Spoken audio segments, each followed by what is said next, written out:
పచ్చ కామన్లు వచ్చినోడికి లోకమంతా పచ్చగానే కనిపిస్తుంది. ఇది అసలైన సత్యం. ఎప్పుడైతే ఒక టీంకే సపోర్ట్ చేస్తారో మీరు క్రికెట్ ఆడినా ఆడకపోయినా మొత్తం అంతా కూడా పచ్చగానే కనిపిస్తుంది. నేను చెప్పింది ఫ్లాట్ వికెట్ మీదే ఆడడం అలవాటు పడ్డారు.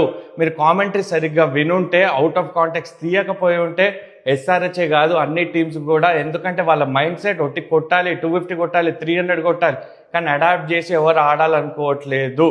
ఇది నేను చెప్పింది, ఇది అసలైన సత్యం. ఎవరైనా కామెంటరీ వినుంటే సరే, నాకు పర్వాలేదు, క్రికెట్ ఆడని వాళ్ళకి అంత అర్థం కాదు, మీరు ట్రాల్ చేయండి, తిట్టండి, నాకు ప్రాబ్లమే లేదు. క్రికెట్ గురించి కూడా మాట్లాడుతున్నారు, నువ్వేం క్రికెట్ ఆడావు నీకేం తెలుసు?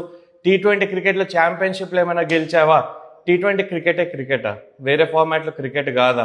స్టాట్స్ తీయండి, వేరే ఫార్మాట్లో యావరేజ్ తీయండి, మ్యాచెస్ తీయండి అండ్ ఛాంపియన్షిప్లు తీయండి. బీజీటీలో 2 ఛాంపియన్షిప్లు మీకున్నాయా? టెస్ట్ క్రికెట్లో ఆడిన అర్హత మీకుందా?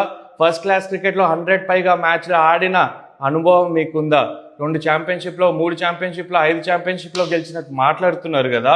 ఆ ఛాంపియన్షిప్ గెలిచిన టీంలో మీ కాంట్రిబ్యూషన్ ఎంత? ఆడారు ఒక మ్యాచ్ అయినా? ఆడిన వాళ్ళకి చెప్తున్నాను, అంత మెచ్యూరిటీ మీకు లేదు. నా రీచ్ కోసం చేస్తున్నా అంటే చేసుకోండి, నా పేరు మీద ఇంకో 10 రూపాయలు ఎక్కువ సంపాదించండి, నేను చాలా హ్యాపీగా ఉంటా. కానీ నా క్రికెట్ని డౌట్ చేసిన వాళ్ళు ఫస్ట్ మీ స్టాట్స్ ఏంటి చూసుకోండి, చాలా హ్యాపీగా ఫీల్ అవ్వండి. చూసుకొని నా ఎబిలిటీ కొద్దీ నేను ఎక్కడి దాకా ఆడానో నా ఎబిలిటీ కొద్దీ ఆడా, వేరేని పట్టుకొని అయితే నేను ఆడలేదు. అది చాలా హ్యాపీగా ఫీల్ అవుతా, చాలా ప్రౌడ్గా కూడా ఫీల్ అవుతాను.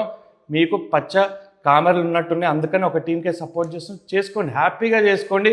క్రికెట్ ఆడని వాళ్ళకి ఇది చెప్తున్నాను, మీకు క్రికెట్ అంటే తెలియదు, ఏబిసిడి కూడా తెలియదు, ఫ్యాన్ అయి ఉండొచ్చు, డెఫినెట్లీ ఎంజాయ్ చేయండి, ఫ్యాన్ వార్స్ ఎంజాయ్ చేయండి, నన్ను ట్రాల్ చేసుకోండి, ఏదైనా చేయండి, నాకు ప్రాబ్లమే లేదు, ఫరక్ కూడా పడదు. నాకు క్రికెట్ అంటే ఇంట్రెస్ట్, క్రికెట్ అంటే ఇష్టం, అందుకే క్రికెట్ గురించి మాట్లాడతా అండ్ ఫేర్గా అన్ని టీమ్స్ గురించి మాట్లాడతా, ఒక టీం అయితే మాట్లాడను.